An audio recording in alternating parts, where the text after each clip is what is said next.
दरिया हो या पहाड़ हो, टकराना चाहिए। जब तक सांस न टूट जाए, जिए जाना चाहिए। यूं तो कदम कदम पे है दीवार सामने, कोई ना हो तो खुद से उलझ जाना चाहिए।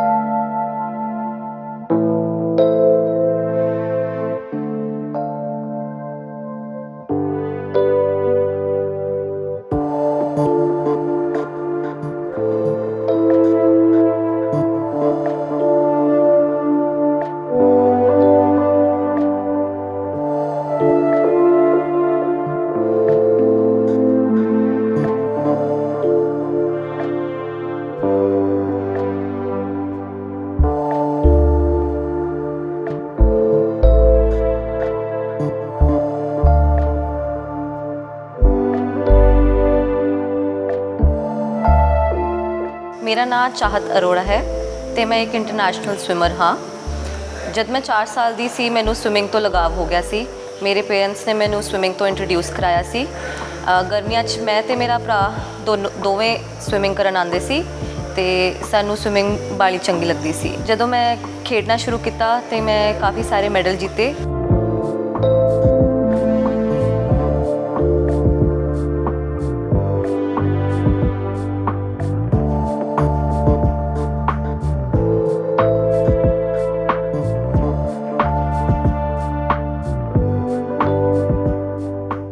ਜਦੋਂ ਮੈਂ ਜਿੱਤਣਾ ਸ਼ੁਰੂ ਕੀਤਾ ਉਸ ਚੀਜ਼ ਨੇ ਮੈਨੂੰ ਹੋਰ ਇਨਕਰੇਜ ਕੀਤਾ ਕਿ ਮੈਂ ਸਵਿਮਿੰਗ ਨੂੰ ਅੱਗੇ ਲੈ ਕੇ ਜਾਣ ਅਤੇ ਆਪਣਾ ਪ੍ਰੋਫੈਸ਼ਨ ਬਣਾਵਾਂ। ਅਤੇ 2015 'ਚ ਮੈਂ ਨੈਸ਼ਨਲ ਗੇਮਸ 'ਚ ਗੋਲਡ ਮੈਡਲ ਜਿੱਤਿਆ। ਹਜੇ ਮੈਂ ਮਾਸਟਰਸ ਕਰ ਰਹੀ ਹਾਂ ਅਤੇ ਮਾਸਟਰਸ ਦੇ ਨਾਲ ਨਾਲ ਮੈਂ ਸਵਿਮਿੰਗ ਨੂੰ ਵੀ ਅੱਗੇ ਵਧਾਉਣਾ ਚਾਹੁੰਦੀ ਹਾਂ ਅਤੇ ਮੇਰੇ ਪੇਰੈਂਟਸ ਮੈਨੂੰ ਫੁੱਲ ਸਪੋਰਟ ਕਰਦੇ ਨੇ ਕਿ ਮੈਂ ਪੜ੍ਹਾਈ ਨਾਲ ਸਵਿਮਿੰਗ ਵੀ ਕਰਾਂ।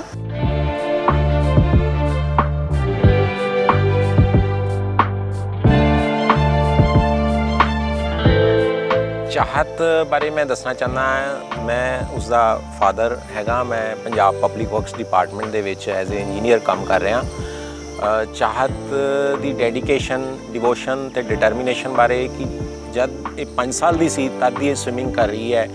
ਪਹਿਲਾਂ ਤਾਂ ਐਜ਼ ਏ ਸ਼ੌਂਕੀਆ ਤੌਰ 'ਤੇ ਕਰਦੀ ਸੀ। ਉਸ ਤੋਂ ਬਾਅਦ ਦੇ ਵਿੱਚ ਇਸ ਦੇ ਅੰਦਰ ਇੱਕ ਥੋੜ੍ਹਾ ਜਿਹਾ ਇੰਸਟਿੰਕਟ ਆਈ ਵੀ ਸ਼ੀ ਕੈਨ ਡੂ, ਉਹ ਸਵਿਮਿੰਗ ਕਰ ਸਕਦੀ ਹੈ। ਔਰ ਜਿਸ ਤਰ੍ਹਾਂ ਹੀ ਕਦੀ ਕੋਈ ਆਪਣੇ ਸਟੇਟ ਲੈਵਲ ਜਾਂ ਡਿਸਟ੍ਰਿਕਟ ਲੈਵਲ ਦੇ ਸਭ ਤੋਂ ਪਹਿਲੇ ਕੋਈ ਕੰਪੀਟੀਸ਼ਨ ਹੋਏ, ਉਸ ਦੇ ਵਿੱਚ ਉਸ ਦੀ ਪੋਜੀਸ਼ਨ 3rd ਆਉਣ ਤੋਂ ਬਾਅਦ ਉਹਦੇ ਅੰਦਰ ਇੱਕ ਮੋਟੀਵੇਸ਼ਨ ਪੈਦਾ ਹੋ ਗਈ ਵੀ ਮੈਂ ਕੁਝ ਕਰਨਾ ਹੈ।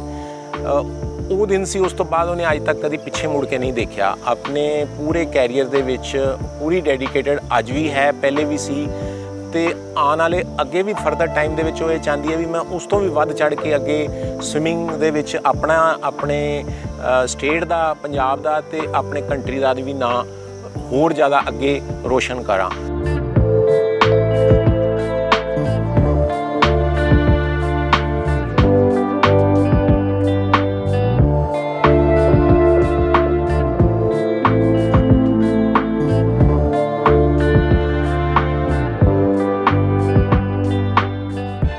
स्विमिंग एक आर्ट है और स्विमिंग आर्ट के साथ साथ एक साइंस भी है क्योंकि इसमें बायोमैकेनिक्स बहुत यूज़ होते हैं।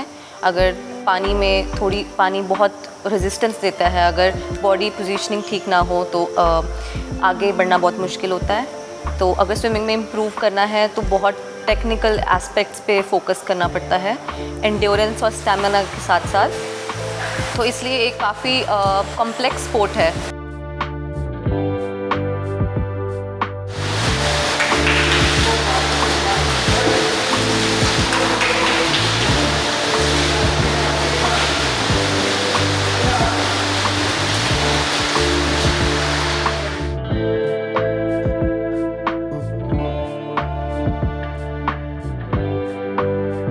ਚਾਹਤ ਮੇਰੇ ਕੋਲੇ ਜਦੋਂ 10th ਕਲਾਸ ਸੀ ਉਦੋਂ ਆਈ ਸੀਗੀ। ਆਲਮੋਸਟ ਇਹਨੇ ਸਵਿਮਿੰਗ ਛੱਡ ਚੁੱਕੀ ਸੀ। ਤਾਂ ਫਿਰ ਅਸੀਂ ਦੁਬਾਰਾ ਤੋਂ ਇਹਨੂੰ ਸ਼ੁਰੂ ਕੀਤਾ ਤਾਂ ਕਿ ਇਹਦਾ ਮੋਰਲ ਵੀ ਡਾਊਨ ਸੀਗਾ। ਫਿਰ ਅਸੀਂ ਹਾਰਡ ਵਰਕ ਕਰਦੇ ਗਏ। ਜਦੋਂ ਅਸੀਂ ਸ਼ੁਰੂਆਤ ਕੀਤੀ ਤਾਂ ਇਹਨੇ ਮੈਨੂੰ ਕੰਪਲੇਂਟ ਕੀਤੀ ਕਿ ਮੇਰੇ ਨਾਲ ਦੀਆਂ ਕੁੜੀਆਂ ਬੜੀਆਂ ਲੰਬੀ ਹਾਈਟ ਦੀਆਂ ਹੁੰਦੀਆਂ ਨੇ ਔਰ ਮੈਂ ਸਟਾਰਟ 'ਚ ਉਹਨਾਂ ਤੋਂ ਪਿੱਛੇ ਰਹਿ ਜਾਂਦੀ ਹਾਂ। ਤਾਂ ਫਿਰ ਅਸੀਂ ਉਹਦੇ ਇੱਕ ਰੇਸ ਦੀ ਸਟ੍ਰੈਟਜੀ ਪਲਾਨ ਕਰੀ ਟ੍ਰੇਨਿੰਗ ਦੇ ਨਾਲ। ਇਹਨੂੰ ਪਹਿਲਾਂ ਮੈਂ ਕਿਹਾ ਵੀ ਜਦੋਂ ਤੂੰ ਪਿੱਛੇ ਰਹਿ ਜਾਂਦੀ ਹੈ ਬੱਚਿਆਂ ਤੋਂ ਤਾਂ ਤੂੰ ਇੱਕ ਸਪ੍ਰਿੰਟ ਕਰਨੀ ਹੈ ਫਸਟ 25 ਮੀਟਰਸ 6-7 ਸਟ੍ਰੋਕ ਫਾਸਟ ਕਰਕੇ ਉਹਨਾਂ ਦੇ ਨਾਲ ਆ ਜਾਣਾ। ਉਸ ਤੋਂ ਬਾਅਦ ਫਿਰ ਅੱਗੇ ਉਹਨਾਂ ਦੇ ਨਾਲ ਹੀ ਰੇਸ ਦੌੜਨੀ ਹੈ। ਤਾਂ ਜਦੋਂ ਅਸੀਂ ਇਹ ਸਟ੍ਰੈਟਜੀ ਕੀਤੀ ਤਾਂ ਇੱਕ ਨੈਸ਼ਨਲ ਜਿਹੜੀ ਸਾਡੀ ਸਕੂਲਾਂ ਦੀ ਨੈਸ਼ਨਲ ਸੀਗੀ CBSE ਦੀ, ਉਹਦੇ 'ਚ ਇਹ ਰੇਸ ਹਾਰ ਗਈ ਔਰ ਆ ਕੇ ਮੈਨੂੰ ਕਹਿਣ ਲੱਗੀ ਕਿ ਮੇਰਾ ਜਿਹੜਾ ਦੂਜੀ ਸਪ੍ਰਿੰਟ ਲਾਉਣੀ ਲਾਸਟ ਵਾਲੀ ਉਹ ਮੇਰੇ ਤੋਂ ਲੱਗਦੀ ਨਹੀਂ, ਮੈਂ ਐਗਜ਼ਾਸਟ ਹੋ ਗਈ। ਤਾਂ ਮੈਂ ਉਹ ਰੇਸ ਹਾਰ ਗਈ। ਆਈ ਸੈਡ ਡੋਂਟ ਵਰੀ, ਅਸੀਂ ਇਹਨੂੰ ਪਲਾਨ ਕਰਾਂਗੇ ਔਰ ਫਿਰ ਉਹ ਚੀਜ਼ ਅਸੀਂ ਟ੍ਰੇਨਿੰਗ 'ਚ ਲੈ ਕੇ ਆਏ। ਪਹਿਲਾਂ ਇੱਕ ਸਪ੍ਰਿੰਟ ਲਾਉਂਦੇ ਸੀ ਪਹਿਲੀ 25, ਫਿਰ ਜਦੋਂ ਅਸੀਂ ਫਿਨਿਸ਼ਿੰਗ ਨੇੜੇ ਜਾਂਦੇ ਸੀ 15 ਮੀਟਰ ਫਿਰ ਅਸੀਂ ਦੂਸਰੀ ਸਪ੍ਰਿੰਟ ਲਾਉਂਦੇ ਸੀ। ਤਾਂ ਉਹ ਅਸੀਂ ਜਿਉਂ ਅਸੀਂ ਟ੍ਰੇਨਿੰਗ ਕਰਦੇ ਗਏ ਉਹਦੇ ਨਾਲ ਇਹਦੇ ਇੰਡੋਰੈਂਸ ਔਰ ਸਪੀਡ ਔਰ ਕੌਨਫੀਡੈਂਸ ਵੱਧਦਾ ਗਿਆ। ਫਿਰ ਜਦੋਂ ਅਸੀਂ ਸੀਨੀਅਰ ਨੈਸ਼ਨਲ ਗਏ ਤਾਂ ਉੱਥੇ ਫਿਰ ਅਸੀਂ ਨਵਾਂ ਰਿਕਾਰਡ ਕੀਤਾ ਅਤੇ ਉਸ ਤੋਂ ਬਾਅਦ ਫਿਰ ਅਸੀਂ ਮੁੜ ਕੇ ਪਿੱਛੇ ਨਹੀਂ ਦੇਖਿਆ। ਫਿਰ ਇਹਦੇ ਨਾਲ ਫਿਰ ਮੈਂ ਇਹਦੀ ਓਵਰਕਮ ਕੀਤੀ ਲੈਗ ਪਾਵਰ, ਆਰਮਸ ਦੀ ਸਟਰੈਂਥ ਗਰੋ ਕੀਤੀ। ਫਿਰ ਹੁਣ ਇਹਨੂੰ ਬਿਲਕੁਲ ਵੀ ਕੋਈ ਕੰਪਲੈਕਸ ਨਹੀਂ ਹੈ, ਹੁਣ ਇਹ ਬਿਲਕੁਲ ਵੀ ਬੱਚਿਆਂ ਤੋਂ ਪਿੱਛੇ ਨਹੀਂ ਰਹਿੰਦੀ ਅਤੇ ਇਹਦੇ ਸਟਾਰਟ ਐਂਡ ਟਰਨ ਜਿਹੜੇ ਆ ਐਟ ਪਾਰ ਵਿਦ ਅਦਰ ਸਵਿਮਰਸ ਹੈਗੇ ਆ। ਫਿਰ ਅਸੀਂ ਸੈਫ ਗੇਮਾਂ ਵੀ ਜਿੱਤੀਆਂ, ਨੈਸ਼ਨਲ 'ਚੋਂ ਵੀ ਮੈਡਲ ਆਏ, ਏਸ਼ੀਅਨ ਚੈਂਪੀਅਨਸ਼ਿਪ ਜਿੱਤੀ। ਅਤੇ ਬਹੁਤ ਹਾਰਡ ਵਰਕ ਅਤੇ ਡੈਡੀਕੇਟਡ ਬੱਚਾ ਇਹ। ਅਸੀਂ ਸ਼ੁਰੂ ਤੋਂ ਲੈ ਕੇ ਹੁਣ ਤੱਕ ਬਹੁਤ ਜ਼ਿਆਦਾ ਮਿਹਨਤੀ ਹੈ ਅਤੇ ਜੋ ਵੀ ਮੈਂ ਇਹਨੂੰ ਕਹਿਣਾ ਡਾਈਟ ਖਾਣੀ ਹੈ ਜਿਵੇਂ ਵੀ ਕਰਨਾ she obeys and she do this, ਸਾਰਾ ਕੰਮ ਕਰਦਾ।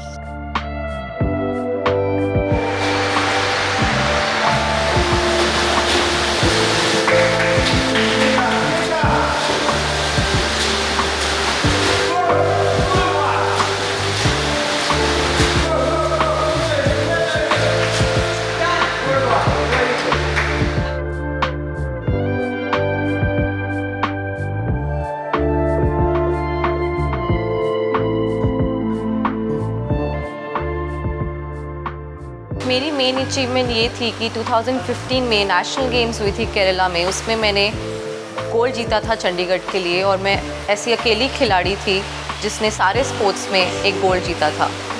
2016 में मेरा पहला इंटरनेशनल डेब्यू था इन साउथ एशियन गेम्स, वहाँ पर मैंने एक गोल्ड और एक ब्रॉन्ज जीता था।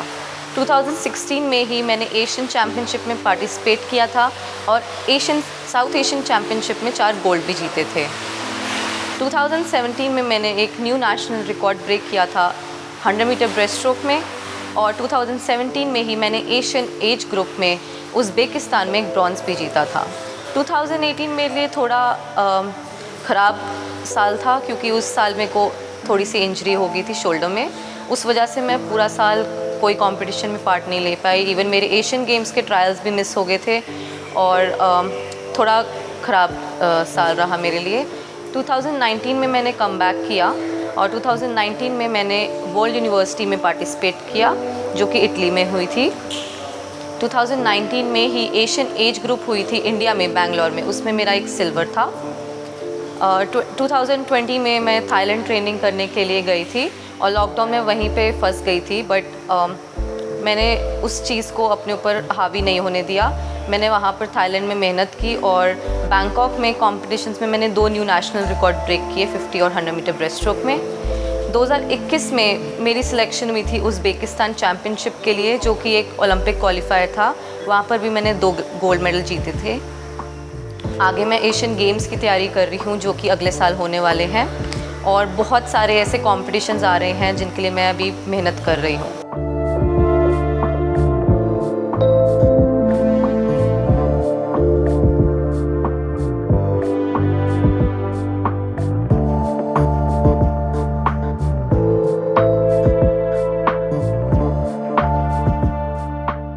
ਜਿੱਥੇ ਤੱਕ ਪੜ੍ਹਾਈ ਤੇ ਸਵਿਮਿੰਗ ਦਾ ਬਾਰੇ ਹੈਗਾ ਉਸ ਦੇ ਵਿੱਚ ਇੱਕ ਬੈਲੈਂਸ ਬਣਾਉਣਾ ਬੱਚੇ ਵਾਸਤੇ ਇੱਕ ਬਹੁਤ ਵੱਡੀ ਚੀਜ਼ ਹੈ, ਕਿਉਂਕਿ ਮੈਂ ਆਮ ਦੇਖ ਰਿਹਾ ਕਿ ਬੱਚੇ ਕੀ ਹੁੰਦੇ ਨੇ 9ਵੀਂ 10ਵੀਂ ਜਾਂ 12ਵੀਂ ਤੋਂ ਬਾਅਦ ਸਪੋਰਟਸ ਨੂੰ ਬਿਲਕੁਲ ਹੀ ਛੱਡ ਦਿੰਦੇ ਨੇ। ਬਟ ਉਸ ਚੀਜ਼ ਬਾਰੇ ਵੀ ਮੈਂ ਕਹਿਣਾ ਚਾਹਾਂਗਾ ਵੀ ਚਾਹਤ ਨੇ ਆਪਣਾ ਅੱਜ ਤੱਕ ਵੀ ਉਹ ਜਿਹੜਾ ਹੈਗਾ ਸਟੱਡੀ ਔਰ ਸਪੋਰਟਸ ਦੇ ਵਿੱਚ ਇੱਕ ਜਿਹੜਾ ਬੈਲੈਂਸ ਹੈ she has maintained that balance also. ਔਰ ਹੁਣ ਵੀ ਜਦੋਂ ਵੀ ਉਹ ਸ਼ੀ ਇਜ਼ ਡੂਇੰਗ MA ਤੇ ਉਸ ਦੇ ਵਿੱਚ ਬੈਲੈਂਸ ਅੱਜ ਦੀ ਡੇਟ 'ਚ ਵੀ ਉਹਨੇ ਬਣਾ ਕੇ ਰੱਖਿਆ। ਗ੍ਰੈਜੂਏਸ਼ਨ ਪੂਰਾ ਹੋਣ ਤੋਂ ਬਾਅਦ ਵੀ ਕਦੀ ਉਹਨੇ ਆਪਣੇ ਸਟੱਡੀ ਕੈਰੀਅਰ ਦੇ ਵਿੱਚ ਵੀ ਜਿਹੜੇ ਨੰਬਰਾਂ ਤੋਂ ਉਹ ਪਿੱਛੇ ਨਹੀਂ ਰਹੀ ਹੈ। She got more than 70% marks in all the study career. ਤੇ ਜਿਹੜੀ ਸਭ ਤੋਂ ਵੱਡੀ ਚੀਜ਼ ਹੈ ਉਹ ਮੈਂ ਇਹ ਦੱਸਣਾ ਚਾਹਾਂਗਾ ਵੀ ਜਦੋਂ ਬੱਚੇ ਕਿਸ ਲੈਵਲ ਤੇ ਪਹੁੰਚ ਜਾਂਦੇ ਨੇ ਔਰ ਉਹਨਾਂ ਨੂੰ ਲੱਗਦਾ ਹੈ ਵੀ ਹੁਣ ਉਹਨਾਂ ਨੂੰ ਸਰਕਾਰ ਦੀ ਆਪਣੇ ਸਟੇਟ ਲੈਵਲ ਤੇ ਹੋਵੇ ਚਾਹੇ ਉਹ ਨੈਸ਼ਨਲ ਲੈਵਲ ਤੇ ਖੇਡਦੀ ਹੋਵੇ, ਉਸ ਵਿੱਚ ਕਿਤੇ ਨਾ ਕਿਤੇ ਜਿਹੜਾ ਹੈਗਾ ਉਹ ਪ੍ਰੋਬਲਮ ਆਉਂਦੀ ਹੈ। ਕਿਉਂਕਿ ਜਿਹੜੇ ਬੱਚੇ ਨੇ ਉਹ ਉਹਨਾਂ ਨੂੰ ਚਾਹੀਦੇ ਹੁੰਦੇ ਨੇ ਵੀ ਜਿਹੜੇ ਉਹਨਾਂ ਨੂੰ ਸਰਕਾਰ ਨੂੰ ਤਿਆਰ ਕੀਤੇ ਕਰਾਏ ਮਿਲ ਜਾਣ। ਉਹ ਚੀਜ਼ ਜਿਹੜੀ ਬੱਚਿਆਂ ਦੇ ਨਾ ਜਿਹੜੇ ਕੈਰੀਅਰ ਦੇ ਉੱਤੇ ਫਿਰ ਇੱਕ ਸਵਾਲ ਖੜਾ ਕਰ ਦਿੰਦੀ ਹੈ। ਚਾਹਤ ਜਿਹੜੀ ਹੈਗੀ ਹੈ ਜਿੱਥੇ ਤੱਕ ਤਾਂ ਉਹਨੂੰ ਤਿਆਰੀ ਦੀ ਲੋੜ ਹੁੰਦੀ ਹੈ ਉਹ ਬਾਹਰ ਵੀ ਜਾਂਦੀ ਹੈ ਸਵਿਮਿੰਗ ਕਰਨ ਵਾਸਤੇ, ਥਾਈਲੈਂਡ ਜਾਂ ਹੋਰ ਵੀ ਕੰਟਰੀਜ਼ ਦੇ ਵਿੱਚ ਦੇਸ਼ ਵੱਲੋਂ ਵੀ ਖੇਡਣ ਗਈ ਹੈ। ਬਟ ਜਿੱਥੇ ਤੱਕ ਲੱਗਦਾ ਹੈ ਵੀ ਉਹਨੂੰ ਕੋਈ ਸਪੋਰਟ ਦੀ ਜ਼ਰੂਰਤ ਹੈ ਉੱਥੇ ਜਾ ਕੇ ਕਿਤੇ ਕਮੀ ਆਉਂਦੀ ਹੈ, ਜਿਹੜੀ ਕਿ ਮੈਂ ਇਹ ਚਾਹਾਂਗਾ ਵੀ ਜਿਹੜੀ ਗੌਰਮੈਂਟ ਹੈ ਜਿਵੇਂ ਹੁਣੇ ਪੰਜਾਬ ਤੋਂ ਖੇਡਦੀ ਹੈ, ਪੰਜਾਬ ਗੌਰਮੈਂਟ ਤੋਂ ਉਹਨੂੰ ਉਹ ਮੋਟੀਵੇਸ਼ਨ प्लस एनकरेजमेंट मिलनी चाहिए है ਜਿਹੜੇ कि आम बच्चे रह जाते हैं, महरूम रह जाते हैं, उन्होंने वो चीज़ां नहीं मिल पाती। पंजाब में कोरोना करके एथलीट्स को बहुत प्रॉब्लम हुई है जिसकी वजह से वो ट्रेनिंग नहीं कर पाए 1 साल के लिए। पंजाब में फैसिलिटीज़ बहुत कम है जिसकी वजह से हमारे यहाँ पे अच्छे एथलीट्स नहीं निकल पाते हैं। इवन तक पूल में प्रॉपर सैनिटेशन नहीं है, पानी साफ़ नहीं होता, चेंजिंग रूम्स क्लीन नहीं होते हैं, जिसकी वजह से लोगों को दूर ट्रैवल करना पड़ता है। काफ़ी लोगों को बेंगलोर जाके ट्रेनिंग करनी पड़ती है। तो अगर ये चीज़ें चेंज हों तो हमारा पंजाब स्पोर्ट्स में काफ़ी आगे निकल सकता है। यहाँ पे टैलेंट बहुत है, तो यही मैं चाहती हूँ कि ये चीज़ें चेंज हो जाएं।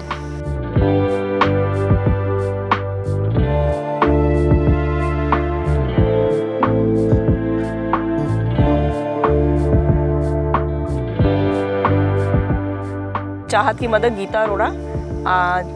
आपको थोड़ा सा चाहत के बारे में बताना चाहूँगी कि चाहत ने स्विमिंग 4 साल की उम्र में स्टार्ट की। एक्चुअली मैं बेटे को स्विमिंग पूल लेके जाती थी, स्पर्श को, तो चाहत को वो छोटी सी थी तो इसको भी अपने साथ ले जाती थी। एक्चुअली इन दोनों में डिफरेंस 6 इयर्स का डिफरेंस है दोनों में। तो चाहत वहीं पर साइड पे स्टेयर्स पे बैठकर अपना हाथ पैर मारती रहती थी। तो एक दिन इसने हाथ पैर मारते मारते धीरे धीरे स्विमिंग करना स्टार्ट कर दिया। तो मुझे और कोचिज़ को देख के बड़ा हुआ कि इसने बिना किसी की गाइडलाइन से अपने आप स्विमिंग स्टार्ट कर दी। तो चलो स्विमिंग स्टार्ट कर दी, स्विमिंग करने लग गई। तो चंडीगढ़ स्टेट लेवल का कंपटीशन हुआ तो इसको मैंने पार्टिसिपेट करवाया। तो इसका वहाँ पर अंडर 8 में ब्रॉन्ज़ मेडल आया। इसने जब इसको मेडल प्राइज़ दे रहे थे तो वहाँ पर इसने अपना मेडल उतार के परे फेंका कि मुझे तो गोल्ड चाहिए। तो सभी देख के हैरान रह गए कि अभी तो इतनी छोटी सी है गोल्ड। तो हमने कहा मेरे बेटा कोई बात नहीं, नेक्स्ट टाइम हम करेंगे तो हम गोल्ड लेंगे। तो बट ये बहुत रोई, नहीं मुझे गोल्ड चाहिए, मुझे गोल्ड चाहिए। चलो जैसे तैसे इसको मनाकर हम घर लेकर आए। तो next Chandigarh state level competition हुआ तो इसमें इसने फिर पार्टिसिपेट किया, लेकिन इसने नेक्स्ट टाइम अंडर 10 के ग्रुप में किया, जबकि अंडर 8 अभी छोटी थी, 8 इयर्स की भी नहीं थी, आई थिंक 7 इयर्स की थी। तो उसमें इसका गोल्ड आया। तो हम भी बड़े सरप्राइज़ हो गए, अंडर 10 के ग्रुप में 7 साल के बच्चे ने गोल्ड लिया, तो that means she can do. तो हमने इसको सपोर्ट करना शुरू किया, चाहत तो तुम बहुत अच्छा कर सकती हो, बहुत अच्छा कर सकती हो, बहुत एनकरेज किया। स्विमिंग में 4 डिफरेंट तरह के स्ट्रोक्स होते हैं, butterfly, back stroke, breast stroke और फ्री स्टाइल। फ्री स्टाइल में सबसे ज़्यादा इवेंट्स होते हैं। मेरा मेन स्ट्रोक ब्रेस्ट स्ट्रोक है जिसमें मैं 50 और 100 मीटर्स में पार्टिसिपेट करती हूँ, जो कि एक स्प्रिंट इवेंट है। मुझे काफ़ी लोगों ने बोला था कि स्प्रिंट इवेंट मेरे लिए ठीक नहीं होगा, मैं उसमें आगे सक्सीड नहीं कर पाऊँगी क्योंकि वह एक स्प्रिंट इवेंट है और मेरी हाइट छोटी है। बट मैंने उन सब चीज़ों को ओवरकेम किया और आज मैं 50 और 100 मीटर ब्रेस्ट स्ट्रोक में नेशनल रिकॉर्ड भी होल्ड करती हूँ, जो कि एक बेस्ट इंडियन परफॉर्मेंस है।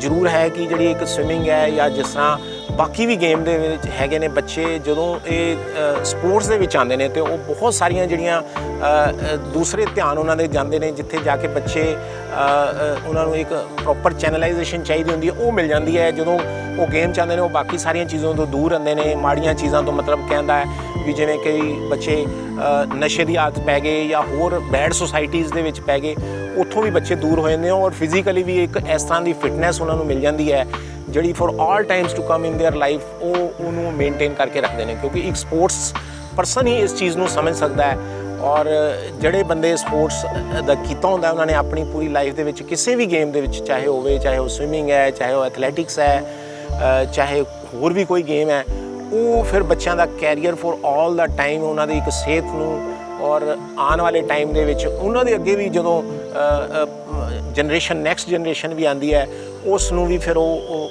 ਅੱਗੋਂ उस चीज़ को मेंटेन करके रखते हैं। यहाँ पर चंडीगढ़ स्टेट लेवल होते रही है, बड़े अपने बहुत बड़े ग्रुप में पार्टिसिपेट करती रही और गोल्ड लेती रही और सारे इवेंट्स में इसके गोल्ड आने लग गए। फिर हमें पता चला कि दिल्ली में CBSE नेशनल कंपटीशन होते हैं, तो हम इसको CBSE नेशनल कॉम्पिटिशन्स में लेकर गए। तो वहाँ पर इसके ब्रेस्ट स्ट्रोक करती है 50, 100 एंड 200 तीनों में गोल्ड लिया। फिर उसके बाद धीरे धीरे ये आगे बढ़ती गई, जैसे अब सीनियर नेशनल लेवल कंपटीशन हुए तो वहाँ पर भी इसके गोल्ड आने लगे। फिर सीनियर नेशनल, फिर वहाँ पर गोल्ड लेती रही। फिर सीनियर नेशनल के में इसने कंपटीशन में अपने बेस्ट रिकॉर्ड्स बनाए, इस चाहत के नाम पे सारे रिकॉर्ड्स हैं। फिर नेशनल लेवल के बाद ये बाद इंटरनेशनल लेवल खेलने लग गई। साउथ एशियन गेम्स में असम गुवाहाटी में हुए तो इसमें इसने वहाँ पर भी इसके गोल्ड आए। फिर श्रीलंका में हुए इसके 4 गोल्ड श्रीलंका में आए। फिर अभी पीछे साउथ एशियन गेम्स नेपाल में हुई कंपटीशन, तो नेपाल में भी इसके 2 गोल्ड और 1 सिल्वर मेडल आया। तो धीरे धीरे आगे बढ़ती गई।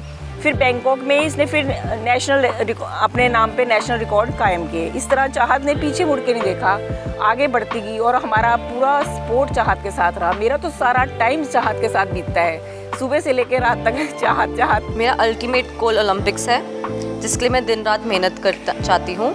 इस साल भी मेरा ओलंपिक सिर्फ इस वजह से रह गया क्योंकि कोरोना के कारण मैं कहीं ट्रैवल नहीं कर सकी और पार्टिसिपेट नहीं कर सकी। मैं अगले 3 साल बाद यही कोशिश करूँगी कि मैं ओलंपिक्स खेलूँ और वहाँ पर पदक जीतूँ। मेरा नाम गुरचरणजीत सिंह, मैं स्पोर्ट्स अथॉरिटी ऑफ इंडिया का रिटायर्ड कोच हाँ। रीएम्पलाइड जोड़ा मेरी हुण पंजाब यूनिवर्सिटी चंडीगढ़ नाल है। 2010 तो लैके 2020 तक 11 बार असी ऑल इंडिया इंटर यूनिवर्सिटी की ओवरऑल चैंपीयनशिप या रनर अप जीती है और बहुत सारे बच्चे मेरे नाल खेड के इंटरनेशनल बने ने, जिन्हां च पुनीत राणा जिहड़ा वर्ल्ड पुलिस गेम्स दे विचों 4-5 मैडल जित के आया होया। दैन जशनदीप सिंह जिहड़ा इंटरयूनिवर्सिटी का 4 बार का चैंपीयनशिप वर्ल्ड यूनिवर्सिटी खेलिया होया और अजकल वो लैक्चरर लग्या होया, इंजीनियरिंग पढ़ा रहा है पॉलीटैक्निक दे विच। और गवर्नमेंट सानू सपोर्ट नहीं कर रही, सिर्फ शहरों दे विच ही असी इन्हां ने साडी 30% पापूलेशन नू जिन्ना भी इंफ्रास्ट्रक्चर दिता है, कोचेस दिते हैं, सिर्फ 30% पापूलेशन जिहड़ी शहरों च रहिंदी है उन्होंने देता। 70% पापूलेशन जितों कि असी टैलेंट नू ਲੱਭ के लिया उपर लैके जाना, अपने मुल्क का नाम रोशन करना, वो 70% बच्चों को असी कुछ भी नहीं दे रहे। ना कोई उन्होंने कोले स्विमिंग पूल है तो ना ही उन्होंने कोले कोई फैसिलिटी है या स्टेडियम है, तो वो बेचारे शहरों च आके कुछ कर नहीं सकते। पिंडों च उन्होंने कोले फैसिलिटी नहीं है, नशे वाल दौड़ रहे हैं। गवर्नमेंट साडी इस लैवल ते प्लान ही नहीं कर रही कि असी इन्हां बच्चों तो कोई काम लईए, इन्हों हैल्दी सिटीजन बनाइए। स्पोर्ट्स का मतलब कला मैडल जितना नहीं है, स्पोर्ट्स का मतलब है एक हैल्दी सिटीजन तैयार करने, जेडे डिसिप्लिन फोर्स होवे, जेडे अपने मुल्क की तरक्की दे विच हिस्सा पा सकन। चाहत की डाइट का, जैसे जिम से आना भी चाहत ने आना है, मैंने कहीं नहीं जाती, मैं चाहत की वेट करती हूँ, चाहत आएगी, चाहत को ये डाइट देनी है, चाहत को ये डाइट देनी है। तो मतलब पूरा ध्यान मेरा चाहत पे होता है कि चाहत की डाइट पे ध्यान रखूँ ताकि इसका मोटिवेशन लेवल कम ना हो, आगे बढ़ती जाए।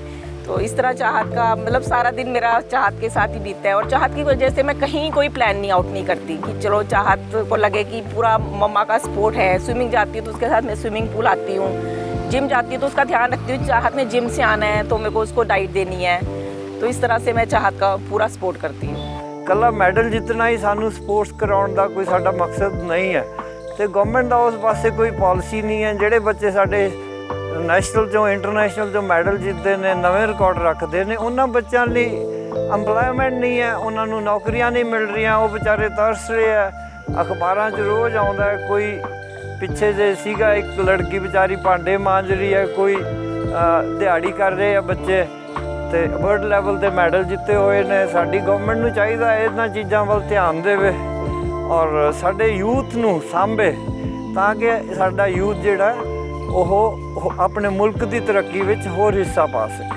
मैं पंजाब के यूथ को यही कहना चाहती हूँ कि अपने आप को किसी न किसी स्पोर्ट्स में इन्वॉल्व रखें।